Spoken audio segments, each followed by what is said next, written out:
Hello student, आज mensuration topic लेके आए हुए हैं जो एनसीईआरटी में ये चैप्टर दिया गया है। तो न्यू एनसीईआरटी में जो जो सिलेबस है उसी के अकॉर्डिंग मैं इसको एक्सप्लेन करने वाला हूँ। तो सबसे पहले मैंने पॉइंट लिया है क्यूबाइड। क्यूबाइड का शेप इस तरीके से होता है, रेक्टेंगुलर शेप में होता है। तो इसमें इसको 3D फिगर बोलते हैं या 3 dimensional, length breadth and height या डेप्थ भी बोल सकते हैं इसको। तो सबसे पहले लिया लेटरल सरफेस एरिया। ये लेटरल सरफेस एरिया का फॉर्मूला क्या होता है? 2L+B into H. यहाँ पे L क्या है? L होता है लेंथ, और लेंथ मीन्स ये L लेंथ हो गया, और B इसकी ब्रेथ होगी, B फॉर ब्रेथ, ठीक है। उसके बाद ये हाइट को हम एच से डिनोट करते हैं। तो lateral surface area 2L+B into H, ये फॉर्मूला आपको याद करना पड़ेगा। यानी कि L+B जैसे रेक्टेंगुलर शेप में होता है तो पेरीमीटर निकालते हैं तो उसका 2 × L+B होता है, वो यही लिखा हुआ है, और हाइट का इंटू कर दिया जाता है। अब लेटरल सरफेस एरिया कैसे जानेंगे कि लेटरल सरफेस एरिया है? लेटरल का मतलब होता है जैसे एक रूम है, रूम की चारों दीवारों का अगर एरिया पूछा जाता है तो उसको लेटरल सरफेस एरिया बोला जाता है। टोटल सरफेस एरिया होता है 2 × LB, BH और HL। और यहाँ पे H क्या होता है? हाइट होता है, ठीक है। अब यहाँ पे LBH। अब यहाँ पे एरिया, टोटल सरफेस एरिया मतलब पूरे वॉल्यूम का, पूरे क्यूबाइड का एरिया निकालना होता है। तो 2LB, BH और HL लगाया जाता है। अब वॉल्यूम अगर लेते हैं, वॉल्यूम मतलब आयतन होता है, यानी कि लेंथ ब्रेथ और हाइट, लेंथ ब्रेथ हाइट तीनों का मल्टीप्लाई किया जाता है, वही वॉल्यूम हो जाता है। अब इसमें पहचानना कैसे? जब लेटरल दिया जाए, लेटरल सरफेस एरिया, या कभी कभी ऐसे क्वेश्चन आ जाता है सर्कुलर शेप में है तो यह कर्व भी बोल दिया जाता है, कर्व। तो लेटरल सरफेस एरिया निकालेंगे तो L into B into H, ये तो वॉल्यूम हो गया, और टोटल लेटरल सरफेस एरिया निकालेंगे तो 2 × LB प्लस एच होता है, सॉरी 2 × LB इंटू एच होता है, L+B इंटू एच। अब लेटरल सरफेस एरिया में क्या होता है? आप चार, जैसे एक रूम है, रूम भी एक क्यूबाइड शेप में होता है, उसकी जो चारों दीवारों का अगर एरिया निकालना हो तो उसको लेटरल सरफेस एरिया बोलेंगे, जैसे कि मैंने पहले ही एक्सप्लेन किया था। तो इसका फॉर्मूला है 2 × L+B इंटू एच। और टोटल सरफेस एरिया बोला जाता है तो पूरे फिगर का एरिया, यानी कि इसमें कितने फेसेस, कितने हैं? 6 फेसेस होते हैं। फेसेस इसमें जो होते हैं, इसमें फेसेस 6 होते हैं। तो 6 फेसेस यानी टोटल 6 फेसेस का अगर निकालेंगे एरिया तो 2LB, BH और HL, ये फार्मूला होता है। और वॉल्यूम निकालते हैं तो इसमें वॉल्यूम का मतलब आयतन, इसमें कितना आ सकता है, तो L into B into H, इसको कर दिया जाता है।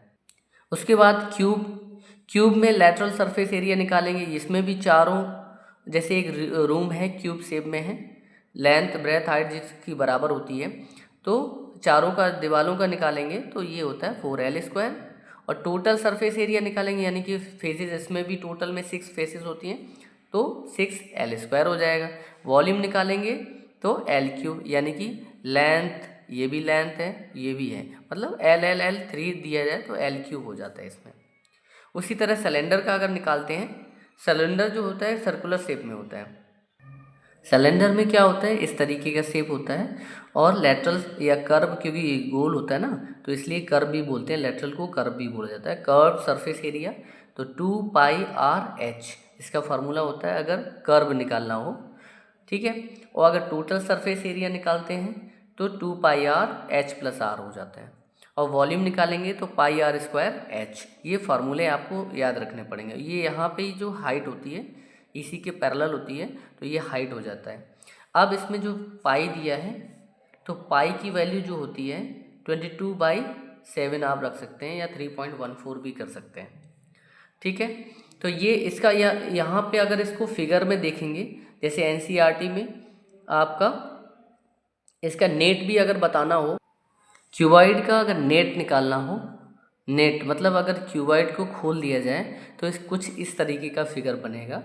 यानी कि ये 6 फेसेस होते हैं, 1 2 3 4 5 और 6 फेसेस होंगे तो नेट इस तरीके का बनेगा। और क्यूब का नेट इस तरीके से बनेगा, यानी कि इसमें भी 6 फेसेस होते हैं, 1 2 3 4 5 6। तो उस क्यूब का ये नेट हो जाएगा इसका।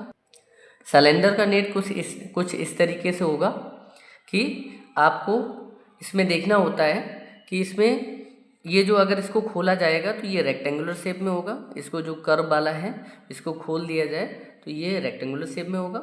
और जो ये ऊपर वाला सर्कल इस तरीके से ये, और नीचे वाला ये अगर नेट है क्यूबाइड का इस तरीके से नेट मीन्स होता है जाल, मतलब उसका ओपन रूप, ओपन खुला हुआ रूप ये होगा।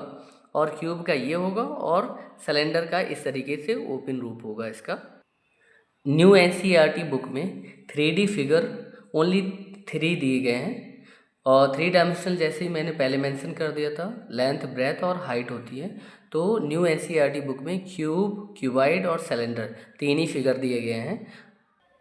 अभी 2D फिगर है, अभी तक 3D फिगर पढ़ रहे थे, उनके lateral surface area, total surface area and volume.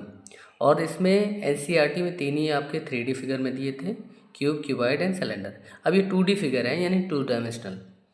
यानी कि पैरेललोग्राम आप देखिएगा, पैरेललोग्राम में क्या होता है कि अपोजिट इसकी प्रॉपर्टीज़ हैं, opposite sides are parallel and equal.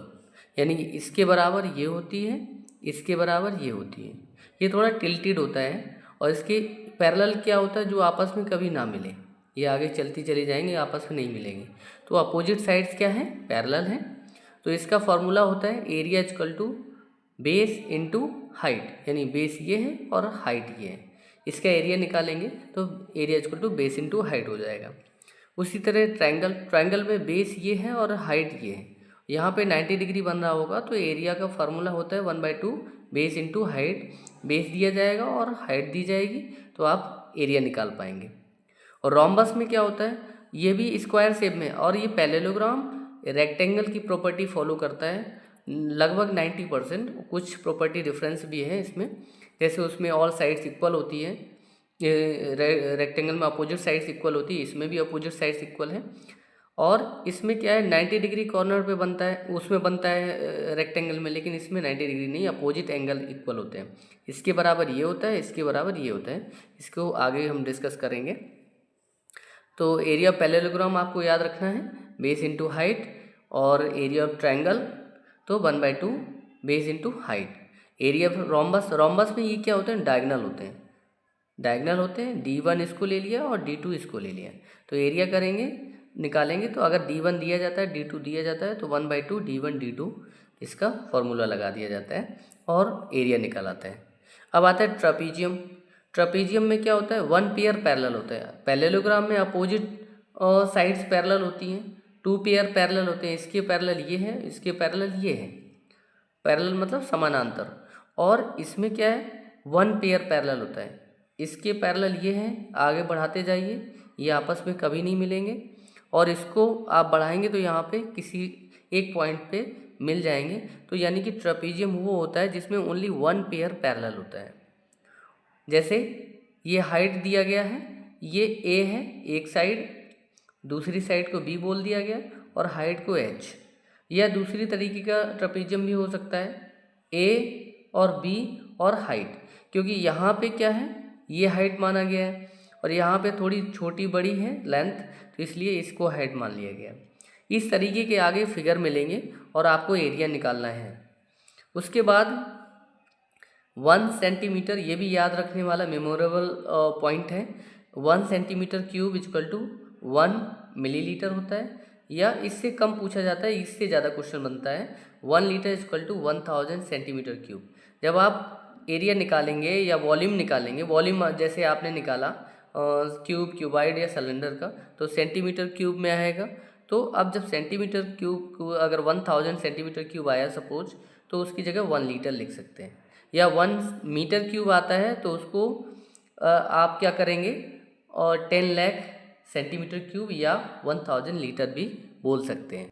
उसके बाद जो रेक्टेंगल है उसकी प्रॉपर्टी काफ़ी हद तक पैरेललोग्राम से मैच करती है, क्योंकि इसमें भी opposite sides equal and parallel हैं, इसमें भी इक्वल एंड पैरेलल है। इसके पैरेलल ये है, इसके पैरेलल ये है और इक्वल है। बस फ़र्क ये है कि इसमें ये जो यहाँ पे 90 डिग्री एंगल बनते हैं, इसमें अपोजिट एंगल इक्वल होते हैं। इसके बराबर ये होगा, इसके बराबर ये होगा, और डायगोनल इसके सेम होते हैं, इसके डायगोनल अलग अलग होते हैं। बस थोड़ा सा अंतर है। और स्क्वायर में भी ऐसे ही, स्क्वायर और रोम्बस की भी प्रॉपर्टी सेम और काफ़ी हद तक सेम है। जैसे इसमें डायगोनल सेम होते हैं, ठीक है, डायगोनल इसके सेम होते हैं। यहाँ पे 90 डिग्री बनता है, ठीक है। यहाँ पे एरिया साइड स्क्वायर होता है, area of square side square, parameter 4 into side होता है, और इसका parameter of rectangle 2 into L plus B होता है। ये मैंने इसलिए एक्स्ट्रा इन्फॉर्मेशन के लिए बताया क्योंकि इसकी प्रॉपर्टी इससे मैच करती है, लगभग इसकी प्रॉपर्टी इससे मैच करती है। क्योंकि इस तरीके के क्वेश्चन जो है आपको आगे सॉल्व करने पड़ेंगे, तो कभी कभी इसके प्रॉपर्टी के इसमें यूज हो जाएंगे इसके फार्मूले, तो आगे इस तरीके के क्वेश्चन बनेंगे तो इसको सॉल्व करेंगे। Thank you.